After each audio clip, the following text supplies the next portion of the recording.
Support WrestleTalk! Order the magazine using the link below. Was that the craziest WrestleMania ever? I'm Ollie Davis. This is Luke Owen. Welcome to WrestleRamble. So WrestleMania was last night. Don't know if you heard, folks. They kept it pretty quiet. Big deal in the wrestling world, and I. Right, peeling back the curtain a little bit here, ladies and gentlemen. Ollie has been like this since he got into the studio. So I watched the show live. You watched it. You got about 3 a.m. I kind of watched it on a delay. Watched it on a tape delay. Yeah. So I started it at 3, and I watched it through while everyone else. So there were a few hours when everyone else had finished, and I was still watching it. And when you came into the studio, I was sort of asleep for a little bit, and we kind of was like we'd been sort of saying things back and forth. We haven't really shared our thoughts on the show as a whole. No. But every now and again, I'll just be sitting there typing away, and Ollie would just burst into laughing, and he would just start giggling to himself, and I'd be like, "Well, somebody's like, I was just looking at some more pictures from WrestleMania, and it was just, I don't know." It is.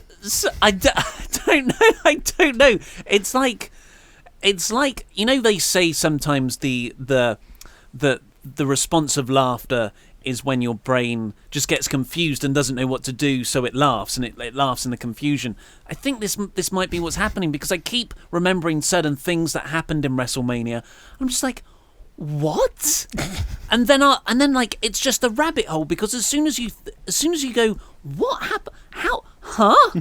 You go, oh, and there was the what? That's even weirder. And it's like, I am not negative about this show. This is almost an elated, crazy man's laughter. Like how I imagine Vince McMahon is also cackling at the top of Stamford, Connecticut HQ with not wearing any trousers. He's just there laughing manically into the wind. Ha! And Triple H is like, come down now, come down. And it's, I just cannot figure out this show, but I kind of love it for it. It is like everything that we loved about NXT. Wrestling, logic, really good in-ring stuff. The WrestleMania was like the opposite, the complete opposite kind of show. It was sports entertainment to the nines. But I kind of love it just as much. It really did feel like this show was trolling YouTube wrestling fans, but it wasn't. I think it was because the rhetoric that has been around WrestleMania 34 and around WWE since the Royal Rumble has been WWE is just too predictable. Like, oh, I could just predict the WrestleMania card. Oh, I know where every result's going to be. Oh, it's really boring because I know what's going to happen. So they just sort of sat there and was just like, do you know what? Today is opposite day. We're going to take this WrestleMania 34 card and we're going to put it in Bizarro World, and we're just going to have everyone thinks that Nakamura's going to win. Lol, Nakamura loses and turns heel. LOL. Oh, everyone knows that Asuka's going to keep her streak. Lol, Asuka loses and loses a streak. LOL. And everyone knows that Roman Reigns is going to win. Nope, Brock Lesnar wins. LOL. They've got all these theories about who Braun Strowman's partner's going to be. LOL. It's a 10-year-old. It just felt like every other match. Everyone's really excited about this triple threat tag team match. Lol, they'll get 7 minutes and we'll do absolutely nothing with it. We'll put it in a burn. We'll put it in an absolute death spot. It just felt like everything in this match was designed to troll the audience, with the exception of the Ronda Rousey match, which was actually there to surprise everyone. Well, it's kind of like, I think troll's the wrong word there. I think surprise is the better swerve. But not even swerve, because trolling insinuates that you are doing something that the other person doesn't want you to do.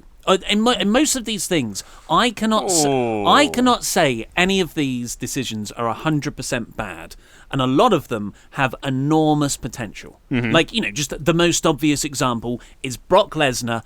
What the hell happened? What happened, Luke? Brock Lesnar retained. Everyone. Dana White told us. Dana White was there in the crowd.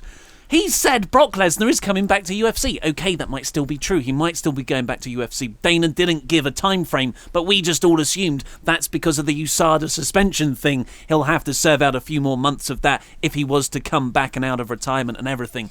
But that might not be what he meant. It might be because Brock Lesnar has actually signed an extension. Maybe he'll fight for both UFC and WWE. Let's be honest, he probably only has one realistic match in him. He's a 40-year-old man. The last match he did, he technically lost because he failed a drug test. He hasn't won for a long, long time. Dana White was there at WrestleMania as well. He was there cheering on Ronda Rousey. And it's funny you should say the Brock Lesnar thing as well, because when Lesnar won, I was like, huh? What? Lesnar won? And then I suddenly, like, I was just up there, and I went to the loo, and I came back, and I just said to my friends, I was like, we all should have seen this coming. We all should have seen this coming, because you had Dana White on ESPN or whatever it was saying that Brock is going back to UFC, and then you had Heyman on the Inside of the Rope show going like, Lesnar's going back to UFC, Sunday's his last day, that's when his contract is up. He said if Brock loses. No, but Heyman never said he's going to UFC. Yeah, but Heyman said on that Inside the Rope show that Kenny did, his contract's up on Sunday. And so, like, it's there. All the warning signs should have been there that we've all gone, they're working us all. Of course Brock is retaining. But throughout this entire show, I was going like, no, I'm pretty sure Roman Reigns is winning. The only person who guessed that Brock Lesnar was winning was my wife. Once again, the only person who had Brock Lesnar down as their prediction got it right. She's a bloody marvel, that woman. Or lucky, it's based on anything. Knowing nothing is knowing everything in the wrestling world. It's Goldberg's 86-second win over Lesnar all over again. It's an enormous swerve. And back to the original point, Brock Lesnar winning, Roman Reigns lost. That's just as important as Brock Lesnar staying, presumably for a bit. And everyone was like, oh, it's just like the latest coronation of Roman Reigns. But like, you could almost say, well, I don't think it's WWE listening to their fans, but we kind of got the result we would have preferred. Of course, a Roman Reigns heel turn would have been the ultimate one, but this is still better than the latest Roman Reigns coronation, very predictable, 3 years in the making, whatever. So I wouldn't say this was a trolling show at all. I would just see it as just an absolutely baffling, but also beautiful, hot mess with surprises and craziness and just absolute lunacy. I loved it for all its faults. And it has many faults, but I loved it. Do you want my hot take? Go on then. Main event of WrestleMania 35 is Lesnar Reigns. Again, you think they're going to hold off. I don't know. I wouldn't be surprised. But I'm in a sort of hopeful state right now. And these hopes could be dashed come Tuesday morning when I watch the Raw after Mania. Or, this could be a new direction for the company. Or Reigns wins the Universal Championship on Raw tonight. Yes. That is also an option. I thought that. Like, they swerved us all by having Lesnar win at Mania, only for Reigns to win the belt on Monday Night Raw in like an almost impromptu match type thing. But like the ending of the show was super weird. Super, super weird. And I'm not just talking about the ending of the match, because you had all these video packages sort of like saying like, hey, look how great and wacky WrestleMania was. Braun Strowman's tagging with a 10-year-old. And, all this sort of stuff. And then it cuts back to the arena, and Roman Reigns is there, and he's like with his wife, and he's looking sad, and he's limping, and the referees are trying to like sort of guide him to the back. And that was when I had this sudden realization. I was like, oh no, they're still going with Reigns. That loss was not, we're done, we're listening to the audience, because and we will talk about it more when we actually talk about the match in detail. But man, like that crowd, that's the crowd that, well, we'll talk about it later on, but they were still pushing very much this idea of like that Roman is the guy, he took a hell of a beating, but he's still walking out, and he'll on another day it would have been a different result. I don't know, man. I think you could read it as that, definitely. But you could also read it as this man's at the end of his tether. He's turning heel. You could also read it as this is kind of the swan song as Roman as a main event. Of course he's going to be a main eventer, but a swan song of this era of Reigns' push. He's the guy. And they transition into something else. Well, man, I mean... I don't think it's as clear-cut. I think everything is so unpredictable now. And everything is not just like one feud. It's across the card. And after a year of everything being predictable, and Brock Lesnar wins, Roman Reigns wins, this unstoppable thing towards him, Asuka wins, lol. I haven't really felt that threatened about an Asuka match because of the streak thing. It hasn't really taken off as well as it should have done. And now everything feels exciting. Shinsuke Nakamura is a heel. that makes me really excited. Braun Strowman is probably the only down note, although the placement in the card, it worked perfectly to get the crowd back up a little bit, I thought, after that AJ Nakamura match. So we haven't actually talked about how we're going to freaking approach this mess. I think we'll just have to go match by match. We'll just do the kickoff and then we'll just go match by match. Well, can I tell you? Let me tell you my just Brock Lesnar theory here, and we'll get to it at the end. I think. And this is complete speculation, but this is a hugely important year for WWE because it's when they're negotiating for their TV rights, which are up next year. So currently they're with the USA Network, and the rumoured buyer, or the rumoured other sort of quarter, is Fox. Now, Fox have a lot of money because they sold all their movie entertainment division to Disney. So the Fox Sports Network and the Fox News, which I believe are still owned separately, They are the main suitor to WWE, but they've also got UFC, and it's do we renew UFC or do we take on WWE, and who gets the more money? That sort of conversation. And you look at UFC and what's happened over the last couple of days, and Conor McGregor has just self-imploded. He's not going to be around he shouldn't be around really in that promotion for a while. So that's going to be playing on Fox's minds. They haven't got a real big name draw. Ronda Rousey, Brock Lesnar, Conor McGregor, John Jones. They're all like then Brock Lesnar and Ronda Rousey in WWE. John Jones is suspended. Conor McGregor's crazy. So the UFC doesn't have any draws now. WWE have, after this show, done tremendously well with Ronda, and they must have known when they're putting that match together that they were going to have a fighting chance of that happening. If they manage to keep Brock Lesnar, that means WWE is in such a phenomenal place in terms of TV rights fees for this year and next year, and that Fox acquisition. And I think that they might have just gone, you know what, Brock Lesnar is worth this ridiculous amount of money that he's asking for or whatever, because Lesnar has been so lucky again in falling into this bidding war between UFC and WWE at this perfect time. Yeah, I think Brock's sticking around, and he might just do a one-off UFC fight. That's my prediction for the rest of the year. I think that's a fairly solid prediction. But bloody hell, shall we get on with the show in full? Paige here, just here to tell you about a little movie. No Paige, not now. Just here, a little movie I've got coming out there. Problem is, as funny as that gag is, your voice it's not husky enough to be fully Paige. Paige here. That's better. That's more like it. I did a sort of I don't I'm not very good at impressions. No, you hide that so well. Yeah, so I just on the WrestleMania review, I was like, Paige, yeah, like a chimney sweep. But you're right, a huskier version. Yeah, you need to be a bit more huskier. Comedically funny. Smoke an entire carton of cigarettes before you start doing anything. So I'm going to go. So just a few bullet points. We're not going to be able to do play-by-plays for every single match. We haven't got the elimination order for the Battle Royals. Oh dear. But I do want to say that the kickoff panel at the start, Renee Young and all the people. JBL was there. He certainly was, yeah. In his first appearance since... I don't know, to be honest. When I watch the kickoff shows, I do manage to just tune everyone out. Yes. I see colours and I see shapes on the screen.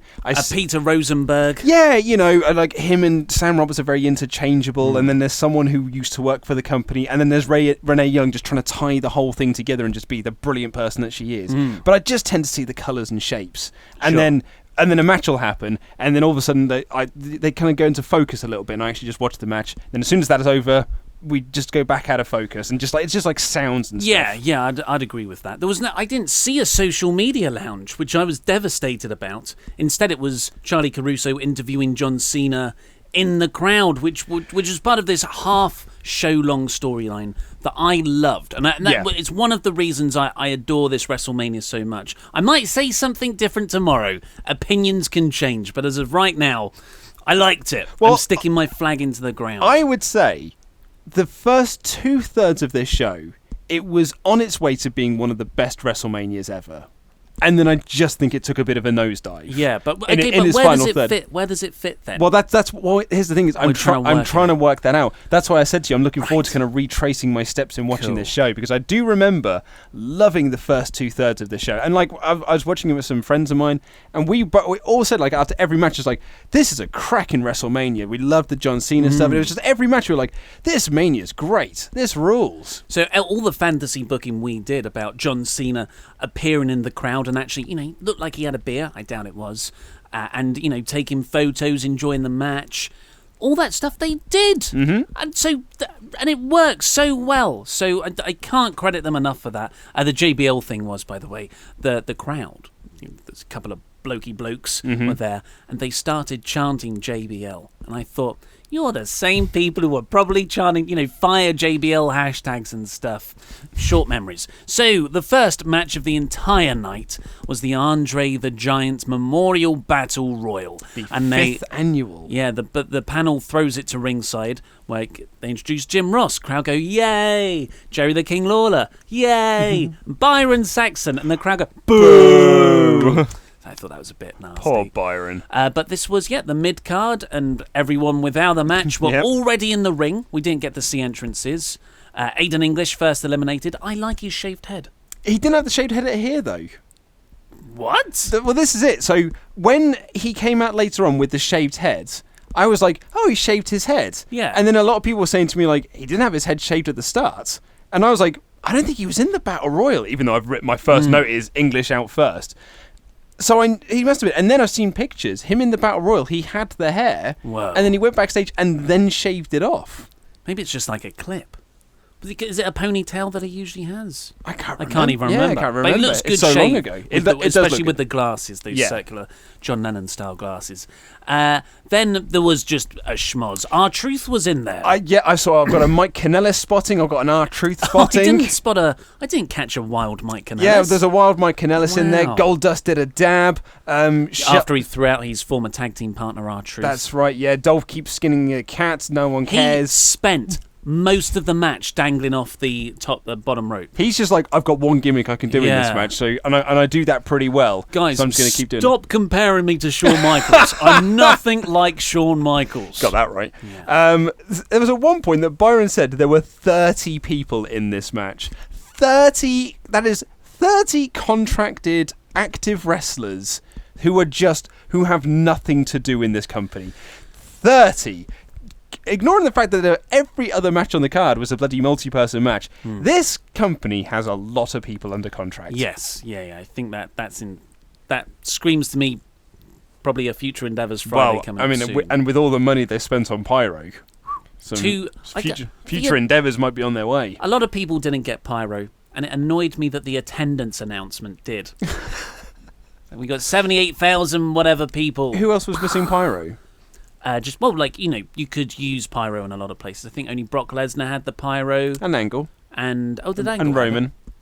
Roman didn't have it in his entrance, did he? Yeah, he did, when he does like his big fist down into the ground. When he fists the ground. When he fists the ground, like really as hard as he possibly can. He hits it so hard, a detonator goes off. So there was a good spot when Zack Ryder was doing his woo-woo-woo, and he went to do it, but Mojo Rawley out of nowhere, this awesome tackle knocked him out the ring. Just pounced him out the ring. Yeah, I do like Rawley. Dash Wilder said a naughty word, and that got bleeped out. Did he? I missed that. He swore, and then the Miz Taraj took out the Revival. What a bunch of jobbers they are.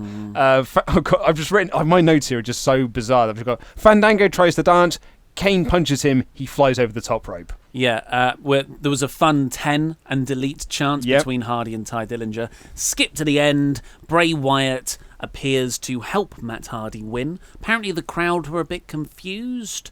Does that mean Bray Wyatt's in the match? The commentators were confused. Does Matt need to throw out Bray? But then they hugged and it was all good. Matt's declared as the winner. I worked out for myself that Bray wasn't in the match. I did as well, but I think where the confusion came was that the commentators were saying like, oh, I think Bray's now entered himself into the match. And then when Matt threw over Corbin last, I think it was, because Corbin hit the end of days on Bray. That was a bizarre spot.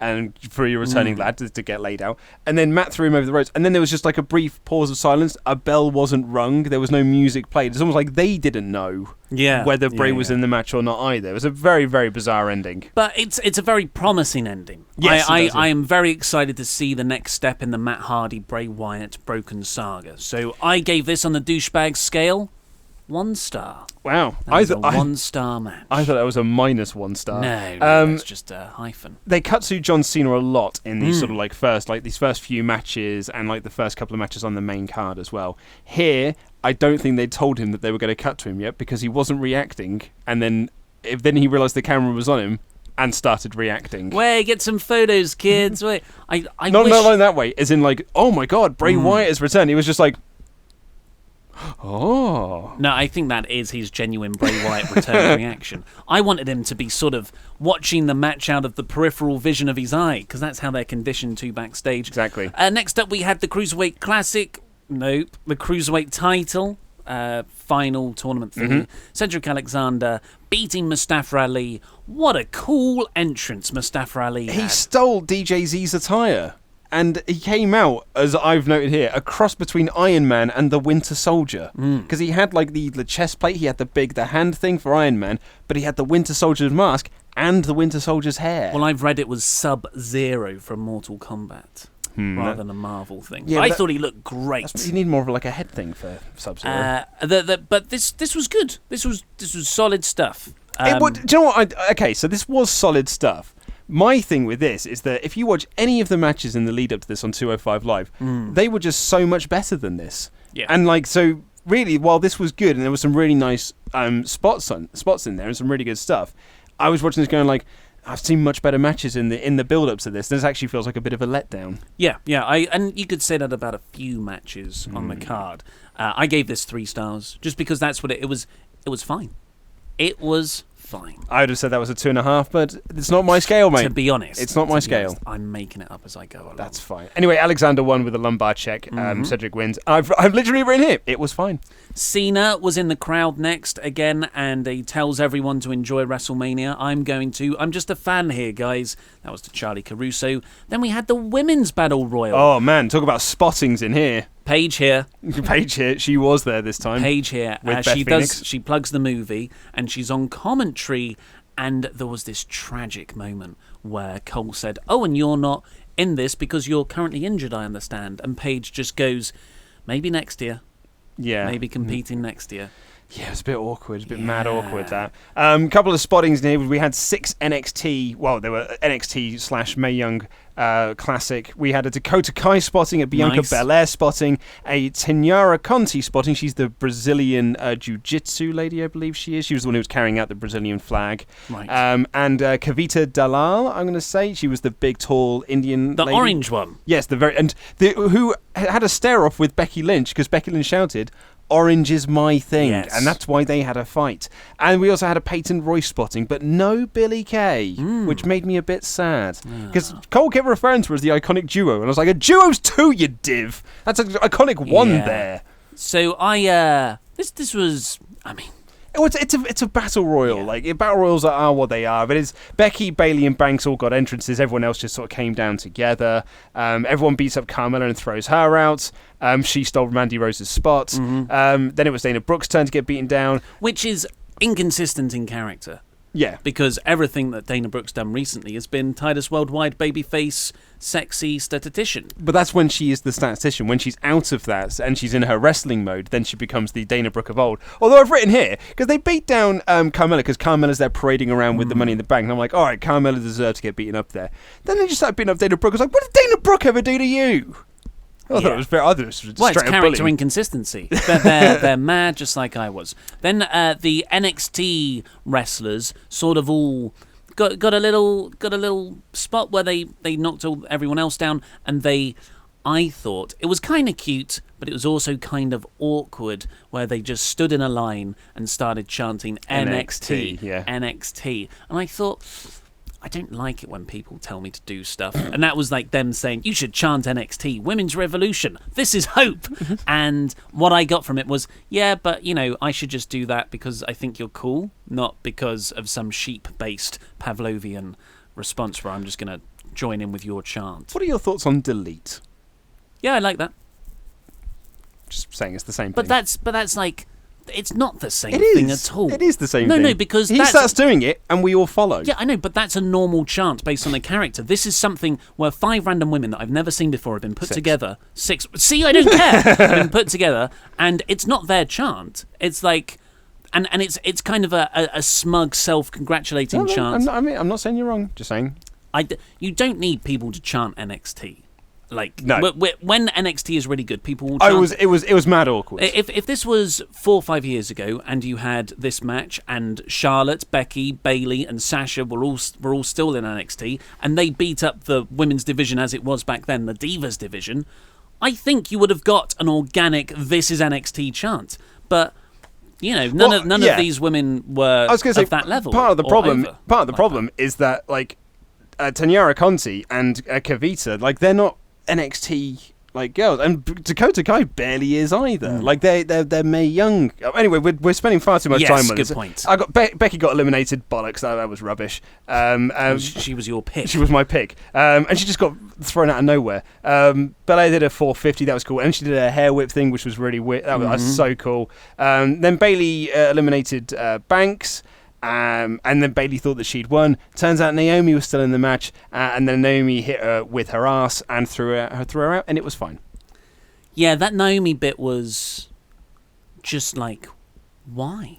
Yeah, why Naomi? And it's not going to do anything. No. This is not going to be a thing. But no, here's the thing, Ollie. It will be for the first 2 weeks, and then they'll give up on it. Remember, Mojo used to carry around the Andre the Giant one. He used to show it to kids. Yes, and give them pep talks. Exactly. Like that was a couple of weeks thing, and then they're like, "Can't be asked to ship this around anymore, mate." So we'll just scrap that storyline. So I gave this 1.5 stars on the douchebag scale. It's a pre-show. We don't really care about it. 2 little girls sang "America the Beautiful," and people boo them. Don't boo kids, you monsters. That's bloody horrible, huh? Well, Nicholas is over. If Nicholas can get cheered by himself, then Chloe and Halle, the future of music, should the future of music. They should get over themselves. These young pop stars. They're not getting themselves over. Handed to them, like a tag team championship. I like the Rusev Day chants over. Here's the thing: it's not an American audience. It's an audience from around the world. So you're singing "America the Beautiful." There's a portion of that crowd that would just be like, "Yay, America!" But there's a portion of that crowd that are like, "No, mate, I'm British. Rusev Day. Rusev Day." I would like to say here, what a set! Yeah, it's cool, wasn't it? The WrestleMania set was sublime. It was Willy Wonka-esque. Yeah, but the neon colours of the purple and green. I know that's the colour scheme they've been using building up to the show, but it looked incredible. Yeah, it looked cool. I thought it looked really good. So, opening video package, and we started off with Seth Rollins beating Finn Balor and The Miz in a 3-way for the Intercontinental title in a match that was a fun opener. It was a very decent match, but I don't feel like they added anything that was better than their Raw match. Okay, that's interesting. I think that's a very fair assessment. I preferred the singles match on Raw. Yeah, I thought it was a really, really fun opener, almost a perfect opener, really. Of all the matches you had, this was the best one to have to open the show. Rollins came out doing some Game of Thrones thing. He was a White Walker, so he had the blue eyes. Right. Yeah. Okay. But he burns it down, right? Well, that was interesting. Yeah, because he's the Kingslayer. With the fire, fire, he burns it down, and here he was embodying ice. The Game of Thrones, the actual saga is called A Song of Ice and Fire, or Fire and Ice. Wow. So now he was embodying the ice, which is an character inconsistencies. Well, no, but this is like I would say that's an interesting polemic that he's doing, rather than just 2 completely unconnected characters like Dana Brooke is. And Miz, I've written in, Miz comes out dressed like a total knob. And he was dressed like a complete and utter knob, and he sends Miztourage to the back, and because then he's a face now. Oh, is he? Yeah, he was like, I'm a father now. I know he did that on Raw, but is that a genuine oh my God. He didn't turn? cheat at all in this. He sent Miztourage to the back because I got from it, and the announcers put it over. I'm going to do this by myself, lads. I'm a father now. I'm going to set an example. Plus, they were very tired from their Battle Royal. Oh, yeah, they would have been. They wouldn't have been able to interfere anyway, exhausted. And then Balor Club comes out with some people from the LGBTQ community.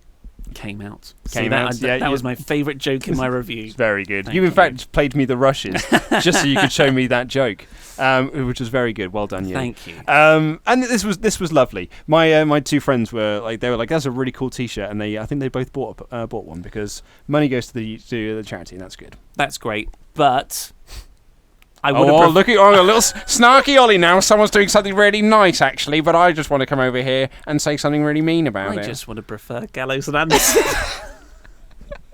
Mate, they were also tired from the Battle Royal. Yeah, but I prefer Balor Club. Well, But we all do. I don't think that's a hate crime, preferring the Balor Club to the LGBT faction that was up there.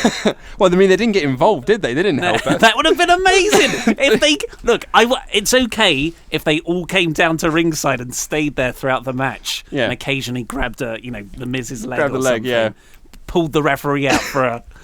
That'd be good. So I thought this was a really fun match. Some really good spots in there, but a lot of the spots were spots we've seen in their Raw matches, like the the superplex into the cradle and things of that nature. But the ending was absolutely awesome. Well, may I say something about those Raw spots? And this was one of the reasons that I wasn't so up on it. Both of the Raw spots that they replicated here, which was the buckle bomb into the barricade that Finn Balor got out of, exactly the same as Raw, and the superplex into the pin, the cradle, exactly the same as Raw. They didn't even involve Miz in it, which would be the logical thing to include that, to add another layer. I don't want to see the same spots again. I want to see you build on them or riff on them. Yeah, I agree. So I just felt like, I didn't add anything to the match that I saw on Monday. But either way, the cool finish to this match was that Rollins curb stomped Balor into Miz and then hit another curb stomp onto the blackout, I think it's called now, isn't it? And it hit another blackout to Miz, and Rollins win. I thought it was a great opener. And just the way Seth Rollins fired up in between hitting Finn, and then he was just like, get up to Miz, and he was stomping his foot on the ground to a boom, boom, boom. It wasn't Terminator, Bullet Club, but what was it? It was like 3 stomps and then gap, 3 stops gap.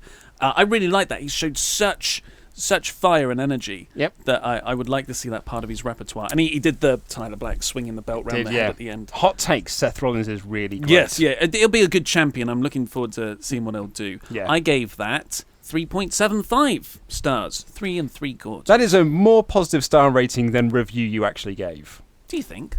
Yeah, I mean, it's just that, but I thought the Raw one on Monday was like a 4-star match. Okay, that's fair enough. Next up, we had... I don't actually have to defend these things. Charlotte beating Asuka. This was where the night started to go crazy. Yeah, this was the first crazier. Yeah, this was the first step. This was a great match as well. I really enjoyed watching these two work together. It was just really cool. Like, it's just some really great exchanges.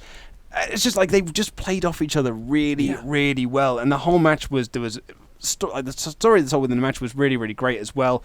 And there was some but the crowd didn't seem like they were into any of the near falls, which I thought they might be because it's WrestleMania and there's always that potential that the streak could be broken. But I don't think this crowd ever bought that the streak was in jeopardy. And that's down to, I think, WWE's booking of the streak since she's come up to the main roster. Because when Asuka had the streak in NXT, every time she had a title defense or she was going for something, everyone questioned whether or not the streak would end at this point. I never did that much. No? No. I certainly did last year when she faced Ember Moon, and actually when she faced Ember Moon on both occasions. Just before the call-up, I thought she might lose because you dropped the belt on the way up. But I thought Ember Moon last year.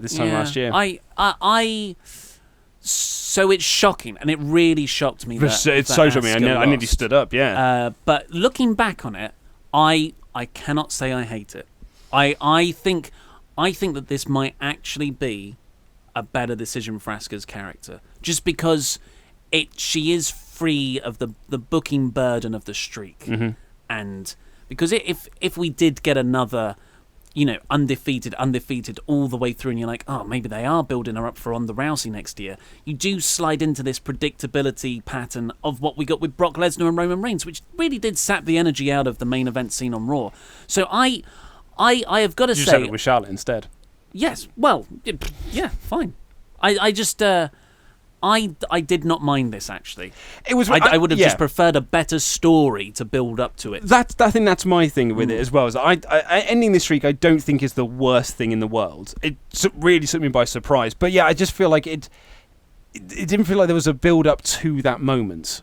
You actually said, it was so funny that we had that conversation that you said that the thing with streaks is that it's always about the worry that the streak might end. You don't know when the streak is going to an end. And then here we are, we're in this match, and all of a sudden it was like, well, the streak's not ending here. And then it ended. But we didn't have that feeling of like, oh man, I wonder if the streak is going to end at this point. It really did seem like it just came out of nowhere. Yeah. Which isn't necessarily the worst thing. Well, I thought, and I really did enjoy the match. I was like, my God, these two women are going to steal the show here. Particularly the open exchanges, there was a lovely moment where Charlotte flew to the outside and hit her shoulder on the barricade, and Asuka just looked at her through the ropes and patted her shoulder. Yeah. Like, I know, you've just given me a target, and so Charlotte good, looked scared. And just the counter wrestling, the submissions was great. Charlotte did a moonsault and Asuka caught her in a triangle. Like, Yeah. that's insane. Like, that sounds like a video game. Like, it was so cool. Yeah. But I thought it had 3 minutes left in it, at least. That's what I thought as well. Like, that figure eight spot Yeah. felt like it should have built to another figure eight spot later on. And then the crowd would have gone into it more. Maybe that's why they went into the near falls. So I gave it 3 3/4 again. Yeah. I thought it was a very good match, but it was just 5 minutes short of being a proper good match. Yeah, I mean, it's without a shadow of a doubt. Well, I probably shouldn't say this, but I would say with almost certainty, it's the best women's match in WrestleMania history. Yeah. Yeah, I mean, I don't have the whole list in front of me, but I would put some decent amount of money on that. That's more damning the rest of. Oh yeah, rather but than like saying this is I've seen a lot of people say it was the best women's match in WWE history, but like that's no, the not absolute even close. no, that's not even close. But it was. I think it might be the best women's WrestleMania match. I preferred Asuka Nia Jax on Raw. Yeah. And stuff like that, and that gauntlet match, the end match with Nia Jax and Sasha Banks. I mean, those are just recent examples. We could give loads. Now, after this, and this was what I really liked about WrestleMania. Although and some people hated this moment. Yeah, and although it sounds like I'm crapping on it, just when you're trying to recover from, oh my God, Asuka's streak just was ended, and Asuka, you were ready for Asuka, bit hokey, didn't like that, but I get why they did it. But referee runs down to tell John Cena, something's happening. John Cena's like, and he runs back, and Michael Cole is just going, what's happened? What could this possibly be? I'm like, it's the Undertaker. It's quite clearly something. Why wouldn't you just say, it looks like maybe the Undertaker's back there. What else could cause John Cena to run to the back like that? Why do you have to be an idiot and try and fabricate suspense when we all know it sounds like you're not as smart as us and you're meant to be the lead play-by-play announcer? So, I mean, but a couple of questions for you, I suppose, is that why people hated this moment is that they felt that John Cena and him running to the back, that overshadowed Charlotte's beating Asuka, not only losing the streak, tapping out, and it's the same like when Ronda Rousey debuted, and it was like, Ronda Rousey debuting overshadowed Asuka's Royal Rumble win. So they just they did it again. Also, as well, the other question is that your first ever women's Royal Rumble winner loses at WrestleMania. So it's that's I don't think that's the worst thing. I think it's an interesting point. Both Royal Rumble winners lost, in fact. Yeah, they're good points. They and you're right, but I think this was fine. This was fine. I enjoyed the way it went. Yeah. But I wouldn't take away from you if you were angry about it, because it sounds that sounds like something I could get angry about on a different day. If I didn't enjoy the rest of the show so much, maybe I'd have picked that whole up. But again, this is that moment where me and my friends are sat there and we're like, what a great WrestleMania this is the moment, because we had a great opener, an absolutely fantastic women's championship match, and then that John Cena moment, which just felt like super chaotic and stuff, and then you're like, we're going to be building to this Cena-Taker confrontation or whatever it is. It just kept adding layers and layers. At the moment, this is still set up to be a really great WrestleMania. I love narratives that run through shows. I think the best, and that's something I usually expect from TV episodes of Raw and SmackDown. So when it happens on a pay-per-view, like the Daniel Bryan winning to get into the main event, it just makes it feel even bigger, even more more WrestleMania than ever. Yeah. But then we came crashing down a bit. Jinder Mahal beat Rusev, Bobby Roode, and Randy Orton. Well, they were put in the death spot, really, because the crowd were just like completely like burned out from the Charlotte Asuka match, the shock of Asuka tapping out, and then the John Cena running down. This match was just there. People were massively into Rusev Day, though. They really liked Aiden English singing. This Ray came up with the shaved head. I do feel his pain because he and I have very similar hairlines. However, I'm not going to shave my head because I just think I have the wrong head shape for it. I think I'd look really. I mean, I know what I look like with a shaved head because I used to shave my head down to 0.5. Well, the Asbestos match, you might not have a choice. Is that how you say it? The hair versus hair? Okay, are we having a hair versus Probably hair match? eventually. We'll run out of gimmicks. But yeah, so this was. My favourite moment of this match actually came right at the start, which is when. I can't remember who was on the outside, but two of the lads on the outside, and Rusev just went, Rusev Day! And then did a cannonball. And it just, off the apron. Proper made me laugh. Yes. It's the absurdity of him just shouting Rusev Day and then doing a cannonball. I had a proper old chuckle at that. Yeah, it was a bit sad, and I wouldn't have had a big entrance, but it's a bit sad that this is Bobby Roode's first WrestleMania, and he's not in a position where he gets a crazy cool entrance. Mm-hmm. Like, from all his work in NXT, the great takeover entrances, I just thought, as soon as this guy gets up to the main roster, I cannot wait for that big singles match and his entrance at Mania. Well, Finn Balor, this is Balor's first WrestleMania, and he was just Finn Balor. He just did an entrance. And you talk about those sort of great entrances that you were building up in NXT. But he wasn't a demon, I suppose. So yeah, Orton RKO's everybody, including English. He Certainly gets involved, and Roode hits a glorious DDT on someone, on Orton, and then Rusev is he's super on top, and he's kicking everyone. He's delivering match kicks, and then he goes for the accolade on Jinder, but Sunil distracts, and Jinder wins. Jinder hits the Colossus and pins Rusev. Of course he pinned Rusev. That'll teach you for trying to get over, mate. I did right here, the least over man in the match won. I don't hate this. No, I don't hate it either. I think it's a good title for him to have. Jinder suits the United States title so much better than he did the top title, and I've been looking forward to him getting a run with this belt for quite a few months. It's just, why did you pin Rusev?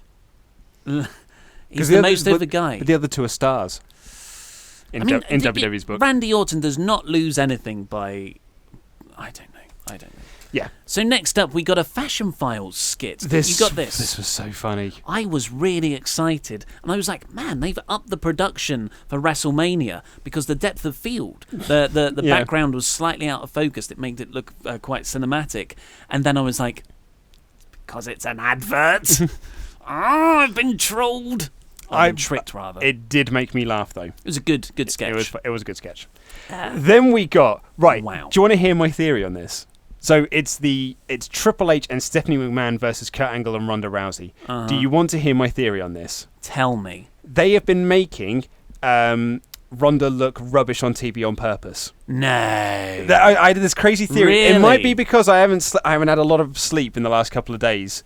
But I was just watching it. It was like, because Ronda Rousey was the star of this match. Triple H was just like, it was on another level. But Ronda Rousey was so good in this match. She was... Everything she did was absolutely brilliant. Maybe a bit too many twists and turns when she was doing a backdrop, but it's first time in a wrestling ring. For a first wrestling match, it was so good.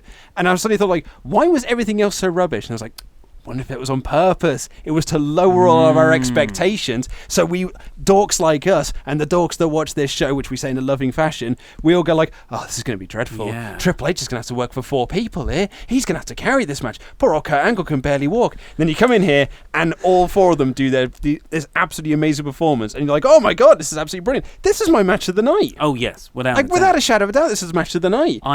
How is this a better match than Shinsuke Nakamura versus AJ Styles? This match was so good.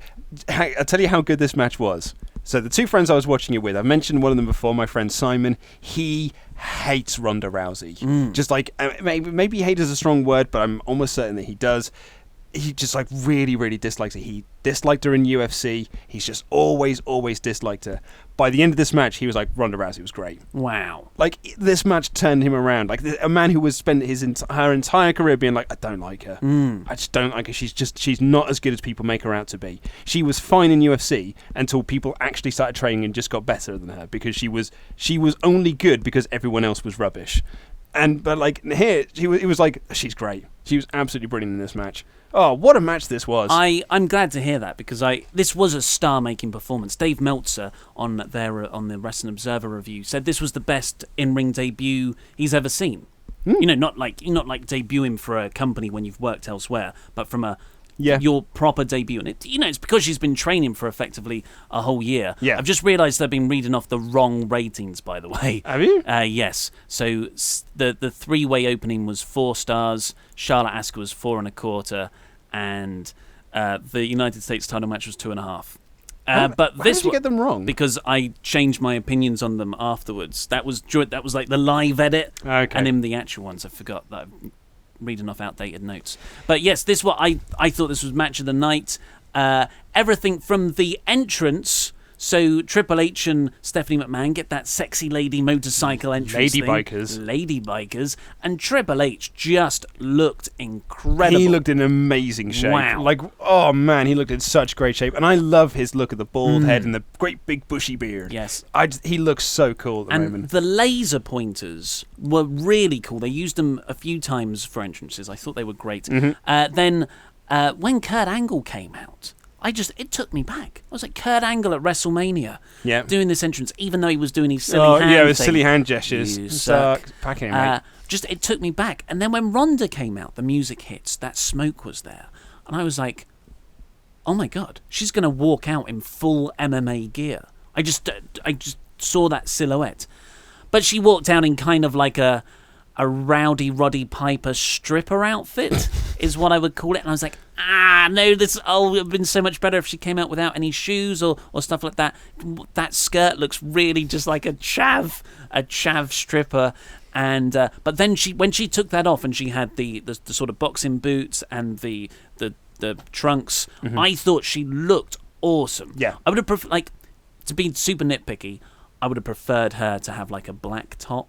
Just like full on mean badass, but it's pro wrestling. It's fine. One more thing on the entrances: when Triple H and Steph did their thing, because there was quite a lot of these lady bikers. There was like a bit of an army of them. They had to quite gingerly ride down. It wasn't quite like the Undertaker, that. It was just like, we're going to gingerly, we're going to obey all of the laws here. We're going to make sure that no one really gets hurt. Stephanie, she's only done this a couple of times, so we're going to make sure that everything's fine.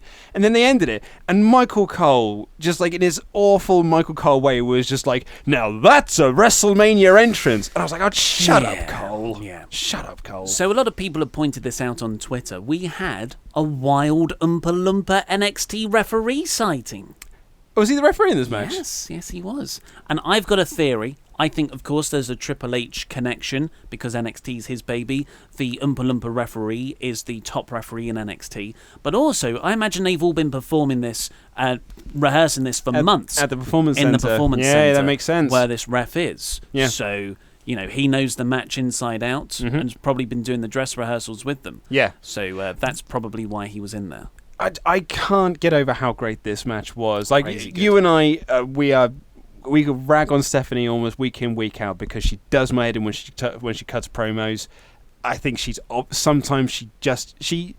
a heel, which is fine because you're not meant to like her as a heel. But then she just does stuff that makes you go like, oh, you're just being a knob now. Yeah. And she does stuff to just try and get herself over, and she doesn't get anyone else over in the process, which I just think is a real negative against her. But she was so great in this match. She was such an annoying pest of just like tripping Ronda Rousey off, they were raking Kurt Angle's eyes, and then as soon as it all went tits up and Triple H got knocked to the outside and Kurt Angle was going to make the tag to Ronda, and she's just shouting, Hunter. She's just shouting, Hunter, get up! Yeah. Like, I'm in trouble here. What are you doing down there? It was so great. And then when she got the tag and she just had this look on her face, was like, uh-oh. This is going to go horribly wrong for me. Yeah, and it was like, Hunter... Hunter! Oh, God. But yes, this was just, like, because we both said the way you do this match, 5 minutes. And we were dreading, it's Triple H. He's going to want a 20-minute plus match. And this was the longest match of the night. Was it really? By 20 seconds. This was 20 minutes, 40 seconds long. AJ Nakamura went 20 minutes, 20. This flew by. This felt like 10 or 15 minutes. And it was because it was so well booked. Oh, yeah. It had, you could have not very good wrestlers in there, but if you book it the right way to their strengths and you have enough twists and turns and just like the simple psychology of Stephanie being that pest, like you said, and just kept on cutting off Ronda and cheating, or Michael Cole never said the word cheating. Did you notice this? I did not. He just said, this is manipulation of the rules. Oh, hello. And I was like, this has been used too often now to be not a director. Yeah, that's very true. Annoying. But it's just like the way it was laid out, and you think as soon as Ronda got in there, about 10 minutes in, I thought, well, this is the end, isn't it? And there is an argument that maybe it should have. No, because I liked everything that came after it. The main problem with the match is Stephanie blocking the armbar. She should not have had that. Okay, so I think my internal defense of that was that it's the one thing she's been trained how to do is to block that armbar. So she was like, I just need to clasp my hands. I know I need to do that. Because I've seen a lot of people say that she was in the armbar for too long, and that was the thing. She never got into the armbar, but as soon as she locked in the armbar, she tapped out immediately. But she had trained herself to block the armbar, which I thought was quite a nice thing, because you then built up to the armbar eventually getting locked on. And how it was leveraged to break. It'd have been so much worse if she'd have locked on the armbar and she was just in it for ages. Just Ember Moon style. Ember Moon style, exactly. But my favourite moment of this match, and there are many because this match was so good, but my favourite moment of this match is when Ronda just starts mouthing off to Triple H. It's these two are alone in the ring, and the referee, obeying by the rules, is like, well, we can't have male on female violence. You've seen Mixed Match Challenge. You have to tag in and out. And so he's doing this, and Ronda's like, let's have a fight. And Triple H almost just chuckles and essentially picks up the ref and puts him in the corner. Was like, it's okay. Taps him on the chest. Taps him on the chest, being like, it's fine. It's absolutely okay. And they square up, and she just starts throwing these punches, and Triple H essentially just craps himself into the corner. He's like, oh my god, oh my god, oh my god. He sold it so well. And it looked amazing. Those punches looked incredible. Oh, they're great. And they were like Suzuki level punches. Yeah. And that was like, she was awesome from the start, just doing like the sort of warm up stuff where she taps herself. And when the interaction with Stephanie, she was awesome there as well. She did a wicked like clothesline into a roll. Yeah. It just like everything looked really like it hurt. Yeah. and when she locks in those submissions, presumably because she has so much real life experience with how they're properly meant to be applied. Like, I've never seen an armbar with the legs wrapped around the throat in wrestling, like how she locked it in with Triple H. But those punches looked incredible. But the trash talking, she was a bit lame at one point, but I kind of love her for it because it just makes her more human. Like Triple H is on the outside. It's just before the first bit of physicality between Triple H and Ronda, where he pulls her out the ring, and everyone whoa, yeah. And I'm so glad they did that, because they could have played it safe and not had any man on woman interaction. But they did go to that well, and I thought it paid off. But Trips pulls out, I think maybe it was the referee, to stop the count, and Ronda shouts over the top rope to Triple H, not very convincingly, "That's the biggest cheat I've ever seen. I'm going to continue beating up your wife." But the first line was a bit ropey. The second line was just, "I'm going to continue beating up your wife now." And that was cool. That's cool. But the first one, I like the first one. Yeah. That first one needs to go on a t-shirt. That's great. I just thought this match was great. Oh, sorry, the Ronda punches. Corey Graves was really good in this match because he was really defending the McMahons, his bosses, as he kept on saying.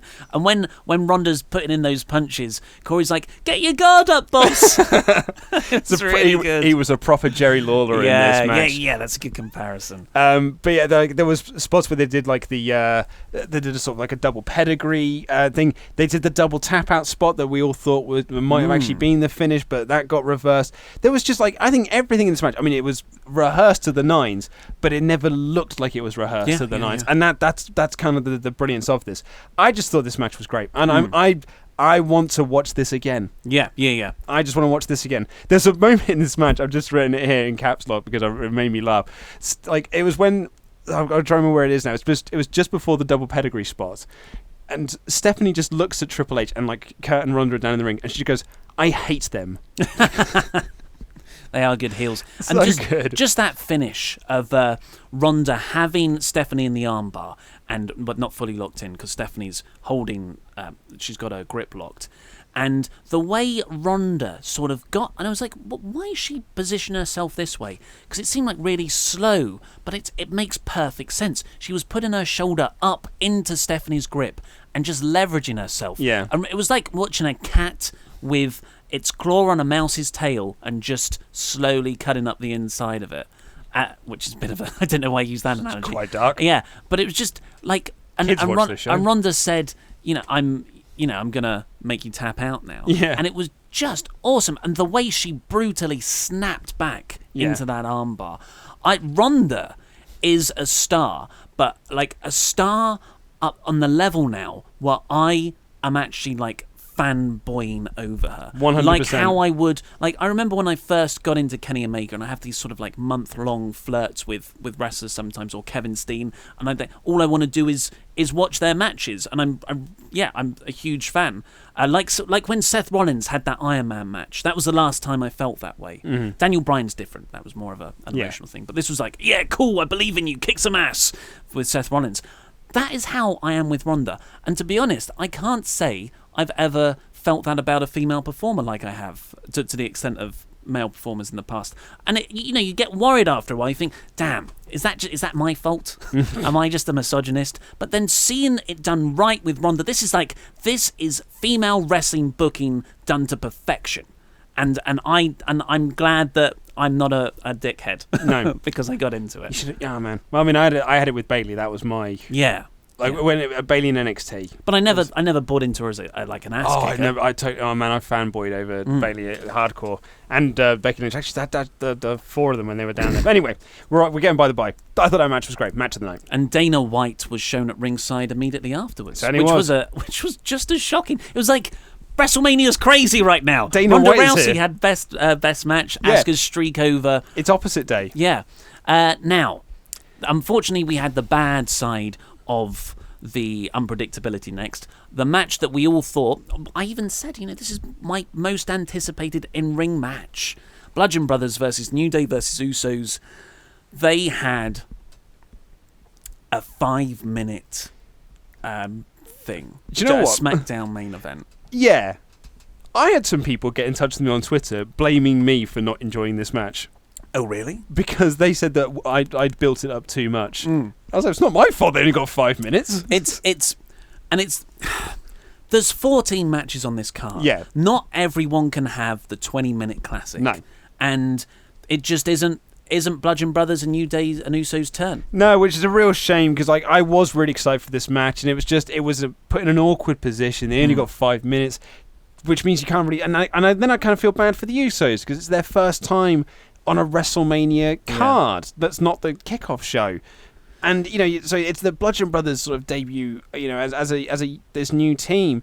And I thought that the way they told the story should have been really good. Apart from that last SmackDown, this should have been really great. But it was what it was. It was over very quickly, and the Bludgeon Brothers won. Yeah, very disappointing. Yeah, but hey, this isn't the culmination. I'm imagining they're gonna have the match. We all know they can have the match. I'm very hopeful that WWE know they can too, and we'll get this match later down the line. And this WrestleMania is too long.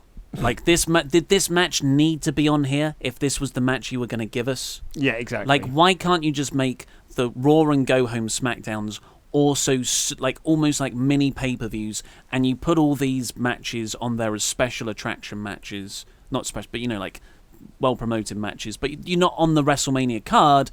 It's just on the Go Home show, and it's like a full week of crazy big matches. Speaking of which, the hype packages on this pay-per-view across the board, it's WWE. You expect them to be good. They were absolutely fantastic. And every time I saw one of them, because obviously you see them quite a few times on the kickoff show, and then you see them again in the actual pay-per-view itself, and I just thought, it was like, why didn't they put this on TV? why don't you put these hype packages on Raw and SmackDown? Like, that might actually get people excited for it. The video package for Charlotte and Asuka did so much more for that feud than the in-ring segment they had on SmackDown. And it was much better for them, and it was much better for the feud. I just think, do it better. Just put those on TV. Just do it better, do it better. Luke Harper, by the way, I sort of forgot how much I enjoy the guy. Oh, he's so good. Because we haven't really seen him wrestle for a year. Mm-hmm. He's had the squash match. The Bludgeon Brothers came back in, November or December, maybe? And November, I think it was, and they've just been squashing people in short matches. This was like the most of a match that Harper's had in over a year. And, God, he's good. His facial expressions, the way he moves around, joy to watch. So hopefully we'll get to see more of that now they're champions. I really hope so as well. I think he's great. And it made me think as well, as I said to my buddies last night, kind of made me feel a bit sad again that he didn't get his WrestleMania moment last year when it should have been a triple threat for the WWE Championship. So I gave that 2.5 stars. Mm-hmm. John Cena... What did you give the mixed tag? 4.5. Good man. The next up we had John Cena coming down, and he makes the entrance. This was another controversial moment on the show. Some people were like, when I say like pissed, I was getting just vitriolic hate of this segment as a whole. I think I don't think Twitter's indicative of the overall response. I think it's an instant reaction. But you're only it's the same as like everyone who was like, as soon as this show finished, I was just getting message after message going like, worst Mania ever, worst Mania ever, worst Mania ever, and I was like, guys, it's not the worst Mania ever for X, Y, and Z. And it is very much just that instant reaction. But so what I'd say is that a lot of people's instant reaction to this from start to end was just like, this was a waste. And then even like hours later, I had several people say like it was the worst thing on the show. Well, I would counter that with, people are much more likely to say bad things. So if you're upset about it, you might be a tiny minority, but because that's a more emotive feeling, you're going to go to Twitter and tweet about it. It's why like review sites are skewered towards more negative reviews, because the person who's going to take the time out to go and review something is either really, really good or bad, which is more common. So it's binary. I would never take internet responses as indicative of everything. You read Reddit. Yeah, but that's an instant response. Yeah, no, I read all of them, but then I don't take them as that's the only response. No, and I wasn't saying that is the only response. I'm just saying there are people who were like vitriolic hate for this segment. I thought you said a lot, but it was a lot. I thought this was totally fine, and I really enjoyed it. The question is, was it worth it? Well, okay, so here's my thinking behind it. This is just the next step in the story. And on Raw tonight, they're going to announce they're going to do Cena Undertaker at WrestleMania 35, career versus career, and they'll build it up that way. This was like, it almost feels like John Cena lost this match because he was overconfident, and like he can play this like, I was calling you out for weeks. Where were you? You can't just show up on the day and expect me to have a match. Let's do this again. We're going to prepare. We'll do it properly again next year. I want Cena to say, I had 5 pints, mate. Exactly, yeah. I was drinking at ringside. I was taking photos with people. I was being, and I think that you could tell this as a really interesting story then. This year-long tale of Cena versus Undertaker, WrestleMania 35. And I think that'd be really cool. So this started with Cena running down. And he's like, yeah, but let's do this, woohoo. And the lights cut out. And then Elias comes out. Brilliant spot. I love that. Mega heat. Elias is like, were you expecting someone else? Yes, we were. Starts playing House of the Rising Sun. Yes, and then Cena sits down in the crowd again, like, oh, okay. And Elias starts singing a song, and he goes, John Cena sucks. And then everyone cheered. And then the next line was, because he's like all of you. And then everyone went, but what, boo! Proving that Elias is awesome. Yeah. But this caused Cena to run in and beat up Elias. And then he celebrates, but really good acting here. Cena celebrates, but very half-heartedly. And he walks up the ramp like, oh, that was my WrestleMania match. And then the lights cut out. And then there's a spotlight in the ring, and Taker's gear's there, the hat and the coat and the gloves. And then there was the lightning strike. Yeah. Which could have done without. Well, it's WWE. And the Undertaker. They like their cartoony nonsense with the Undertaker. But they did have a pyro explosion. Why can't you just have the pyro explosion? And then the lights went down again, and then Undertaker appeared and made a long entrance. And they had... Do you know how long the match went? It was only a few minutes. 2 minutes 45 seconds. Yeah, I was going to say it was quick, and that's why people were pissed, because it was a John Cena squash match. And I think that's what the instant reaction, the instant hatred reaction that you kind of get on Twitter, you're just like, that was stupid, that was stupid, that was stupid. It's... If this is the end of it, then yeah, was it really worth it? Not particularly, not a really great ending. But if this was just your next step in a story, it's the same with the instant hatred reaction of Goldberg beating Lesnar in 86 seconds. Yeah. A lot of people were really down on that, but I thought it was an amazing first step in a story. Yeah. And it was a perfectly booked match, because you then build to the next thing. And it's the same thing here. If this is going to build to a match next year, career versus career, whatever, I think it could really work, and I think it'd be really great to use this then as your next chapter. And it certainly seemed that way, because Michael Cole was very much putting over, what does this mean? Yeah. Is the Undertaker back? And he looked great. very good. This was not the Undertaker we had last year. No. He was in great shape, and he was moving so well. I think it must be that hip replacement, because for the Royal Rumble 2017 and Mania last year, he could barely move, could he? Yep. He was hobbling around. But this, I saw no hobble. And again, it must be that hip replacement. And here we are, still gearing up to be one of the best Manias of all time, because at this moment here, I'm still super into this show, particularly because we got one of my favourite things in the whole world. We got Undertaker noises in this very show. It was only 2 minutes, but we did get 2 Undertaker noises, which I love, which is when he goes, bloop, and I love it. Anytime I could get an Undertaker noise. There was my favourite spot of the very brief match, though. Undertaker dominated it, but then I think he only took one bump, which was that backdrop from Cena. Yeah. So he was very protected. And then Cena does the 5-knuckle shuffle. He's getting cocky, like, I've got this now. Bounce off the ropes.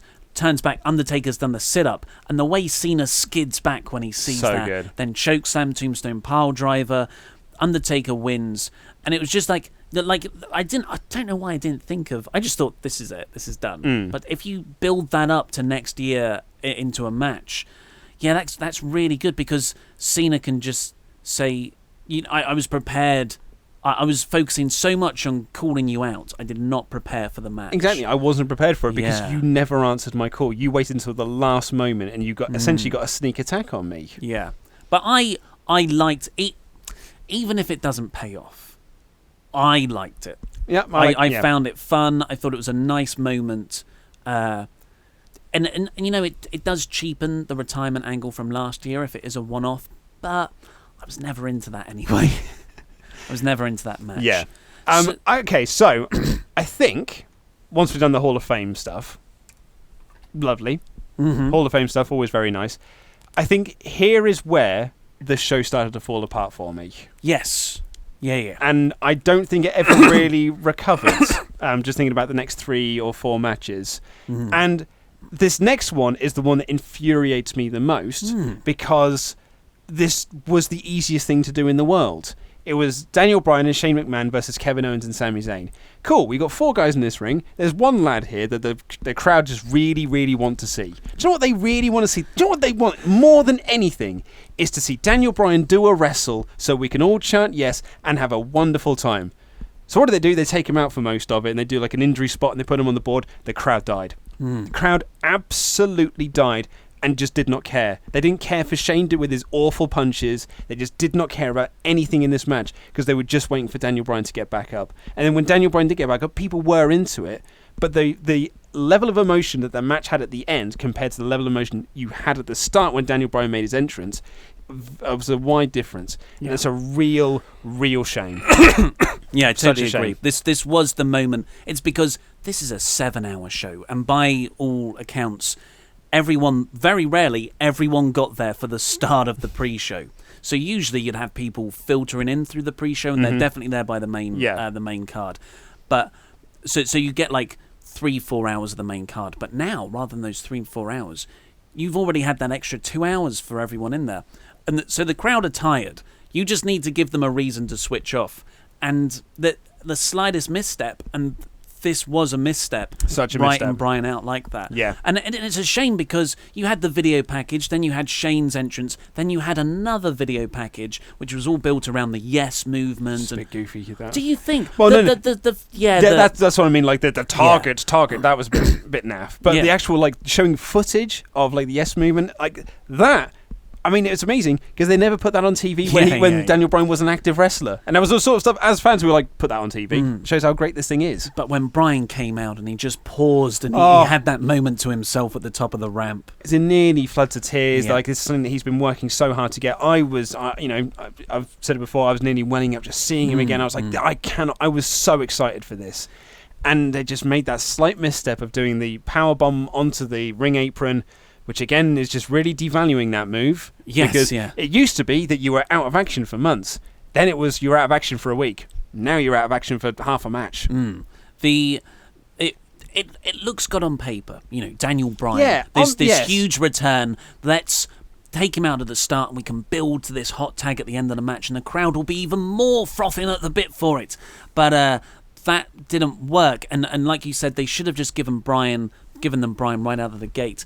There was a moment in this match when Bryan finally got in and did the hot tag.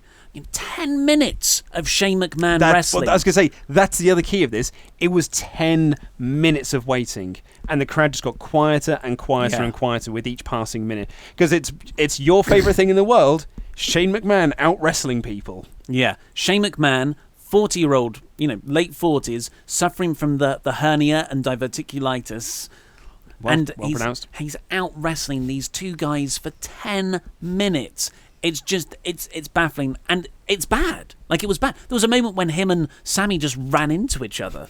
Yeah. It was like, it wasn't good to watch. It was dramatically boring. The guy you wanted to see was on the outside. Anyway, so Bryan gets in, and he runs wild, and he hits the drop kicks into the corner. And there's a bit where he landed, and he was on the floor for a couple of seconds, and he held his head. Yeah. And I was like... And my heart jumped, but then he got up and he didn't really reference that again. And I thought, oh my God, you should have just done this spot at the start of the match and then pretended that Bryan was injured based off that. And then you make Shane sell for 5 minutes, then you get the hot tag, and then Bryan comes in. Yeah, that's a much better way of doing this. But holy hell, you forget how quick Daniel Bryan is. Yeah. Like, when he comes in, he is fast as lightning. Like, when he just runs, he does his little flip over the on the turnbuckle, and then he just runs against the rope. He's so good. And I'm so glad to have him back. We didn't get any heel turn shenanigans here. They saved that for a different match because it's opposite day. But it was, when Bryan was in, I really enjoyed it, but it was the wrong, for me, I thought it was the wrong way to do the match, and it was a bit disappointing. Yeah. By the way, I gave the John Cena Undertaker match 4 stars. Whoa! I thought it was really as a fun. whole package. As a whole, the story building up to it, the segments throughout the night. The tag match I gave 3, and to be honest, that was only because it was Bryan's return. Yeah, it was 3 stars for Daniel Bryan. Yeah. Then next up, we got I've written here, actually, I'm getting a bit tired of wrestling now.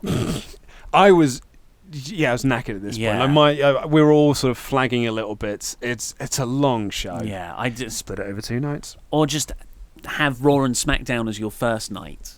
I think my idea's better.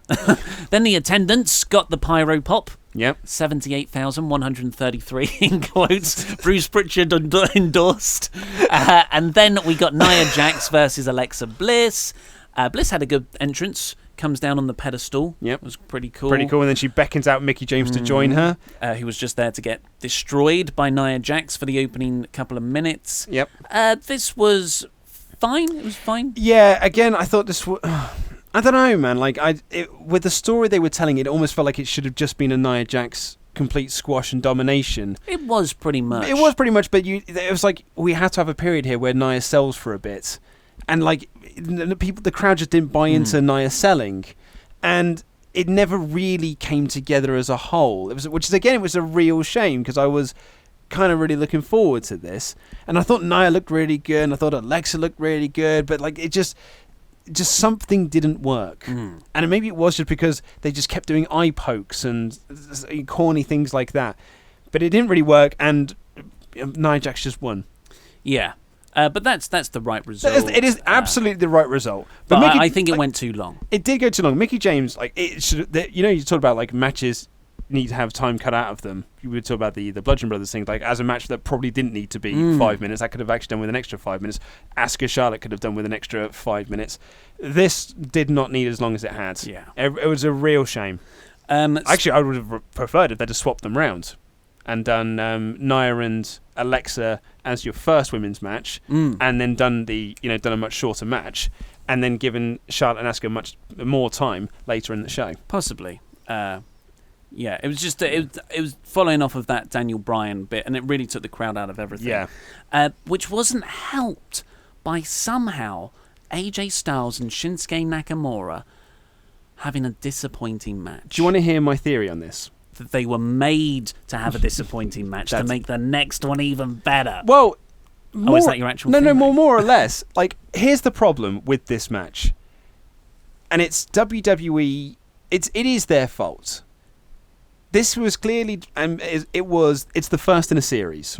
This was because you had AJ retained the title and Shinsuke Nakamura turned heel afterwards by giving AJ a low blow. He looks like he's like bending down to give him the belt, and he gives him a low blow afterwards. Dastardly heel Shinsuke Nakamura. Oh, what's the next step of this story? So that's fine.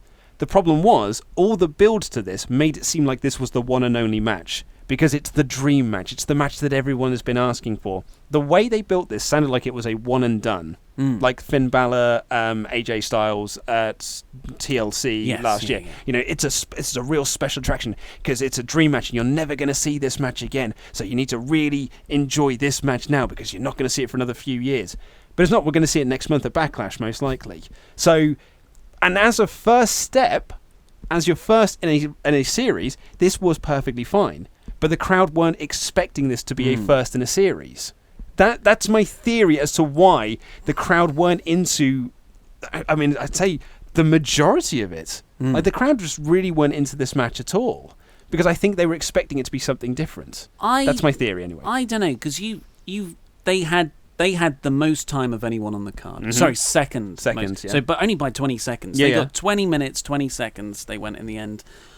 And given the two guys in the ring, AJ and Nax, why wasn't this match better? Like I obviously we had very high expectations, but there wasn't anything to this that elevated it beyond a normal a very good SmackDown main event or a normal pay-per-view main event. Completely agree.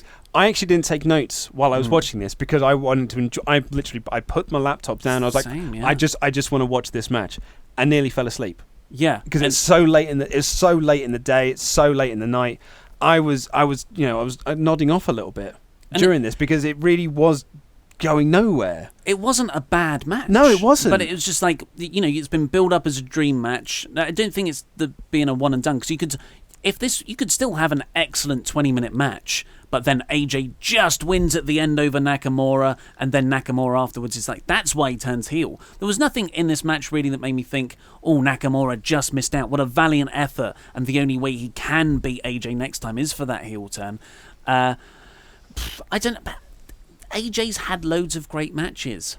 Nakamura, they're a bit rarer. I love Nakamura, but I just feel like he's let me down a lot. And I kept on thinking, but wait till that AJ match at Mania. That's what we've been waiting for. That's what I mean. Yeah. And I wonder if it's expectation on our part. But I maybe I'm putting too much stock into this because it's the first in a series and we weren't expecting it. I certainly wasn't expecting this to be first in a series. I was expecting Nakamura to win and AJ gets drafted to Raw and you just keep them apart and you keep this AJ Nakamura as just this special thing that very rarely happens. Something the WWE are quite pants at doing really is trying to actually make things feel special and important. But that's not what we're doing. We're doing this as an actual feud. We're doing this as like it'll probably go towards SummerSlam and we'll do like the big blow off match there. And that's fine. But then don't build this as the dream match then. But AJ and Nakamura themselves have spoken about this match for years. Yeah, but WrestleMania, we're going to have this match. So, and making it a really, really good match. So, I don't know why they couldn't have made it better. So maybe it's an agent thing. Them. Maybe it's an agent thing. agents are discussions backstage. You can't do this, because we've got to make this a series of matches. You can't put all of your great stuff in the first match. There is an argument. I'm not saying that is the case. I'm just saying that there is an argument that could be made, because it doesn't make any sense otherwise. That the two of them sat there and was like, do you know what we should go and do? We should just go and have a really good match. Maybe they just had an off day. Like, it was disappointing. So disappointing. It was very, very disappointing. Yeah. I've still given it a 3.75 because it was good. Like, it's still a good match technically, but unfortunate. But Nakamura's entrance was the best on the show. Nakamura's entrance was absolutely awesome. So good. Great. But the heel turn afterwards. I had I had a bit of a Twitter boo boo when I said that, because I saw the girl there playing the guitar, and I was like, it's the same woman that played Ember Moon's entrance yesterday. And then I realised that on the NXT show, we called them Hailstorm. Apparently that's not their name, it's Hailstorm. And I know that because I had upwards of 20,000 people let me know. And so I thought, I'm going to make a bit of a joke about this. It's that girl again from Hailstorm, right? Hailstorm. I made a big sort of point about it. And then everyone was like, no, that's the girl from Alice Cooper. And I was like, oh, for God's sake, I'm so bad at this. All these white girls just look the same to you. These white girls with guitars. White girls with guitars. But I was like, that's why she was at NXT. Because it was a bit weird when they're just, it's Alice Cooper's guitarist. Yeah. It's Bruce Springsteen's accordion player. This rocked, though. This entrance was so awesome. Yes. And as was. So everything around the match was very good. That was very good. And I am really intrigued by the heel turn. Yes. This sets up... this could be the missing part of Nakamura's character on the main roster. I'm very excited to see SmackDown. And that's one of the great things about this WrestleMania. I'm really excited and intrigued to see where they go next after a very predictable year. Next up, we had The Bar come out as part of a Mardi Gras parade float, kind of Dana Brooke levels of character inconsistency. What part of their act lends itself to a Mardi Gras parade introduction? I know you're going to say it, apart from people wearing giant heads can flee from Braun Strowman, and Braun Strowman can then push the float off. That was was very good, but it was peculiar. It was so funny. There were people on Twitter who just kept saying, man, they're keeping the Braun tag team partner spot really late. It must be someone huge. It must be a really big name. And I was like, it's between Nakamura and AJ Styles and the main event. If they put it in the death spots. So it actually will probably be no one.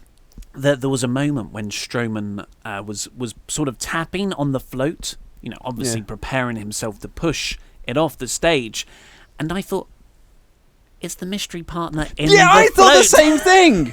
Or it was one of the people like with the Take heads. the head off, and it's Kenny Omega. Or James Ellsworth. Very opposite end of the spectrum there. But, they chose someone nobody in their right mind could have predicted. Like, a random generator machine could not have picked this guy. What is this? This I didn't take a lot of notes in this either, because I was just dumbfounded by the situation that we were in.